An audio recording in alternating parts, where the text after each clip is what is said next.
Good morning, traders. Richard Jacobs here, and welcome to the Underdog Weekly Perspectives Report, where we reflect on the trading over the past week and also form some views or perspectives on what we think the market is going to be doing over the coming week. Well, just kicking off with a reflection on the past week, and what you have up on your screen is a daily chart of the top 40.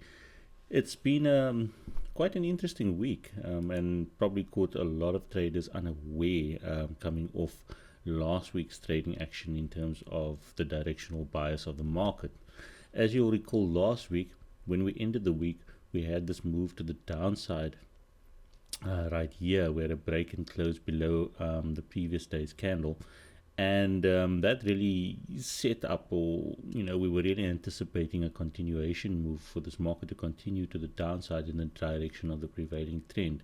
But instead, what happened was the market pushed up, broke structure to the upside, or at least put in a higher close very early in the new week, and simply pushed up for the balance of the week. Notice how the stochastic, after coming down, it looked quite bearish. It looked like it was rolling to the downside, actually just broke up above its signal line and pushed back up into this overbought territory. So that really confounded quite a few market participants. And in a sense, one could regard this as a false continuation move to the downside over here. So, having said that, where does that leave us coming into the new week? Well, obviously this retracement of this leg of the move here is going much deeper than originally anticipated. We're now well within the 61.8 retracement level. We're in fact approaching the 78.6 retracement level. And from our perspective, we regard that as quite an important level to monitor. Not so much because it necessarily has major significance in isolation, but one of the things that we've noticed is that when you have a deep retracement, and when you get into a zone between the 100% and 78.6% area, more often than not, the market tends to push further upwards and actually violate structure to the upside. So in other words, break through this 100% level as opposed to continue to the downside. So a close inside, a daily close inside the 78.6 level will really, to a certain extent, at least on the daily time frame, make us less likely to try and catch a downside continuation move. It can certainly happen. We're not saying that at all. But as I said, once we get into that zone, I regard that as a danger zone where the market could easily go in either direction, either break, violate structure to the upside, or continue to the downside. So that's quite an important level for us to monitor. And it's interesting to see that it does line up with a bit of this rather messy little price structure happening up here. We're not far off those levels. They're coming at about 47,400, 47,450, and we closed at 47,309. It does appear as if, let's just get a preliminary view on where the market's going to open this week. Yeah, it looks like we're going to be opening around about that 47,400, 450 level. But what's important is that we don't get a close inside of those levels.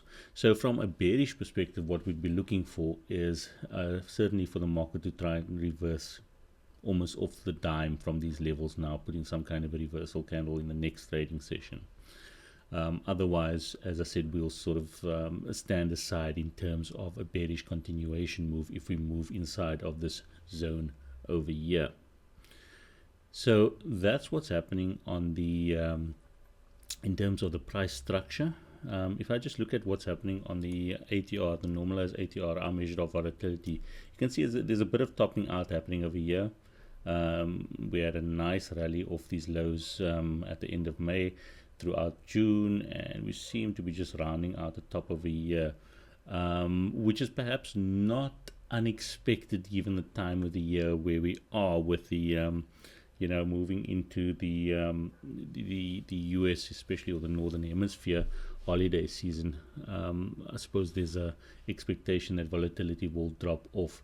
But what's going to be important, especially from a trading perspective, is that we don't we don't see a revisit of these lows. We can have some consolidation in terms of the volatility rally, but ultimately what we want to do is we want to see this volatility just continue to tick upwards as we move into the summer months, into the latter part of the year.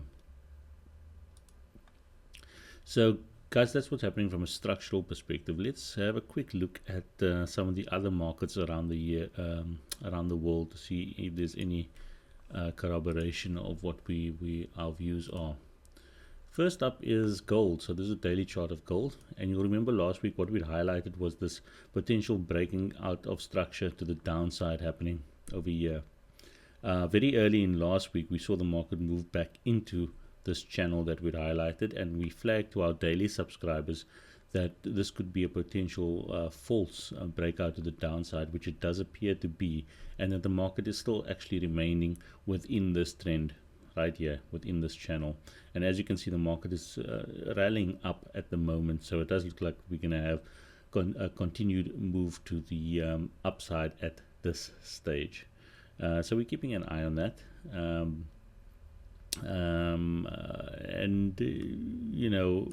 Certainly we could have one of those situations where the market does rally to the upside, all the way to the upside to the top side of this channel.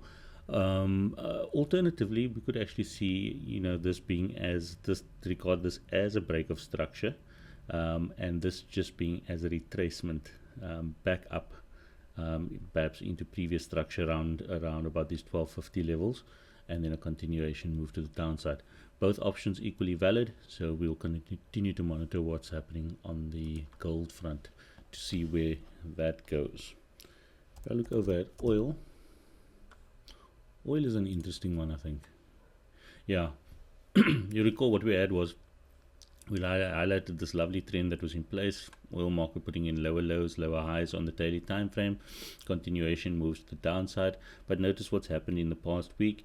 We had this continuation move to the downside, and then it's rallied. And it's pushing to the upside now. Now, certainly it hasn't broken structure yet.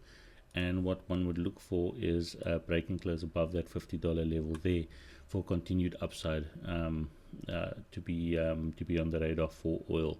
But the other thing I want to highlight to you guys, and this is if advanced patterns is one of the trading strategies that you do employ. If not, and you're interested, drop me a line, and I'm more than welcome, more than happy to chat to you about it. But notice what's happened over here is that off this initial leg, called this the impulse leg here to the downside, we've had a retracement back into this 50% level here. Then what we've had is another retracement of this leg of the move into the 61.8, and now the market's continuing to the upside. Now, if you are a follower or student of advanced patterns, what you'll know is that this is what we regard as a bat pattern, and we'd actually look for, let's just get our levels to the upside. We'd actually look for a retracement all the way back into the 88.6. Whoopsie, let's get that properly, get my exact levels. And now my computer's decided to, let's just get rid of that, deciding to upgrade itself. Oh, I actually got it right. So we'd actually expect to move all the way back up to these 53, 70, 54 levels as a potential shorting opportunity from an advanced pattern perspective. Don't worry too much if you don't, if you're not a follower of advanced patterns, or you're not a student of advanced patterns. But there is certainly a great opportunity if you do trade these bad patterns, is to look for a market to rally all the way up towards this 53, 70, $54 level, and get short in terms of what's happening over there. But from a structural perspective, as you can see, what the level to monitor, as I said, is going to be right there at around about that $50 level. And if the market does violate a break structure to the upside, we can certainly expect the upside move to continue, and that's on the daily time frame. Let's have a look at what's happening on the US side. So this is the S&P. Here we go, structure. to the upside, continuing higher highs, higher lows. Last week we highlighted this consolidation area over here, and certainly in the latter part of last week the market broke to the upside and put in that higher high. So we're back into a rather bullish trend on the US markets, putting in the higher highs and the higher lows.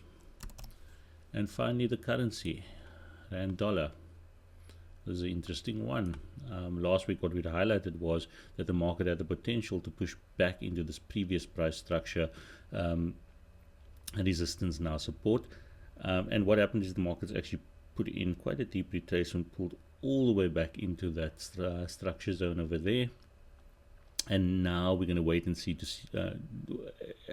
in terms of which way the market moves from here. This level here would be a violation of structure, so it would have to break through all the way through this 1280 level. At the moment what we've got is we've got a retracement almost into the 78.6, but certainly into the 61.8. So as I said, a relatively deep retracement, and the market could go either way. If it does decide to retrace deeper, it adds to the case for a potential break of structure to the downside. But as given the structure in place in terms of higher highs and higher lows, at this stage our expectation is still that we see the continuation move to the upside and a weakening of the currency. Now, if we start putting all of those things together in terms of what's and marrying it up with what's happening in terms of the price structure, we've got the rand dollar in deep retracement.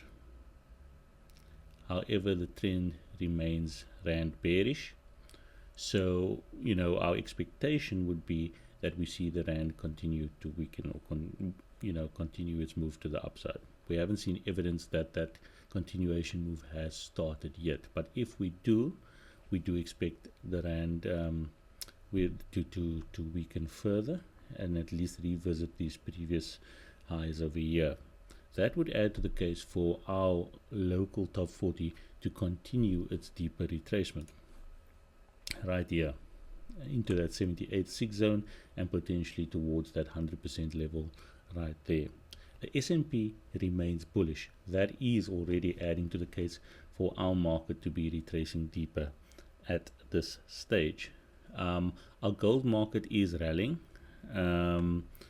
But again, that could be, as I said, we could have regarded what's happening in terms of the gold price structure as a break of structure to the downside and a retracement within a bearish trend. Our oil market is certainly rallying, although we haven't seen the break of structure to the upside on the daily time frame. So discounting the oil and gold to a certain extent, because there's a bit of playoff in terms of what's happening there, and both markets are in effective retracement. If you just look at what's happening on the currency, and on the US markets in terms of the S&P, there does appear to be the case or an argument that we will at least see a deeper retracement starting to play out. Whether that holds for the balance of the week is something that we'll need to monitor, and I think a lot of it depends on what plays out in the currency market.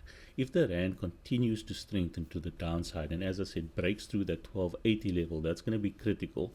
That's certainly going to add to the case that for this deeper retracement to start faltering, and for us to potentially get that continuation move to the downside that we've been waiting for probably the last month, really, to start playing out. Similarly, if the S&P was to start consolidating while the rand was to put in further strength, that would add to the case for further downside. However, if the S&P continues to strengthen and the rand now starts to weaken from these levels, because it really has pulled back quite significantly, then we certainly do expect a push to the upside over here. Be aware we are overbought in terms of what the stochastic is telling us, but also be aware that we can, as we've highlighted several times, we can remain overbought for extended periods from that perspective. So a very interesting situation that we find ourselves going into the new week. And again, one just needs to be wary in terms of forming a directional bias and not being flexible around potential trading opportunities. Right, that's it from the top 40 perspective. I think I did highlight to you guys a potential trading opportunity last week. I think it was first rand. Let's just get an update on what happened in that particular setup. And here's our first rand daily chart of first rand, and you'll recall what happened was we had this leg of the move to the downside over here. We had a retracement back up, stochastic went overbought, and here we had a bullish, a bearish continuation candle here with the price closing in the lower end of its intraday range. And certainly this move started well out of the blocks, continuation move to the downside, and then along with the overall market and the banking index, we had this very strong rally, and that's effectively stopped out this trade over here, unfortunately. So that's pretty much laid,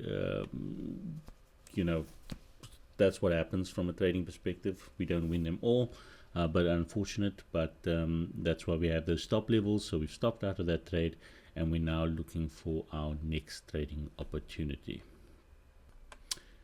And finally, this is what our intraday trading systems, or the system that we use on an intraday basis, is doing at the moment. We had a pretty decent week. I think we booked something like 239 points in the week.